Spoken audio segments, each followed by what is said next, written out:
Ayan mga ka-treasure. Wala, kautol. Okay. Update ko kayo ha. Itong malaking bato rito, non-movable ha, hindi pwedeng magalaw to sa laki nito. Ayan yung marker. Ayan. Kitang-kita nyo yung marker ha. Linis namin ha. Ayan, marker yan. Ito may butas sa baba. Kasano ka? Sakto 7 meters. Ay 7 meters. Ay 7 feet. Ganyan ka kan. Kalalim yung butas. Apa may marker pa rito ha, tabi niya yan yan. Marker dyan. Ito. Guhit-guhit dyan ha. Tapos ito. Butas.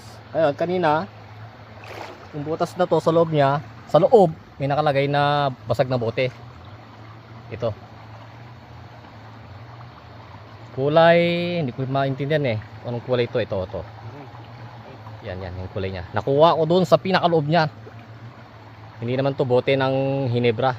Yan. Pero ito, base doon sa perspective ko, tumbok na bato. Yun yung kanina binidyo natin sa taas doon. Doon sa taas na yun, nandoon yung tumbok na lupa na may nakapaligid na bato. Tapos yung mga bato is merong confirmation marker, yung kaninang binidyo ko. Yan.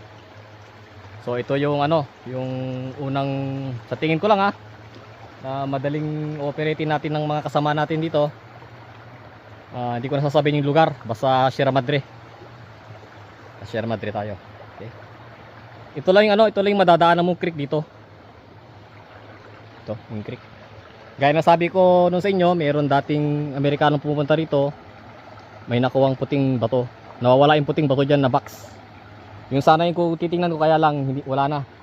Kaya nung nakita ko tong marker na to, nung last 2018, confirm ko na positive tong site.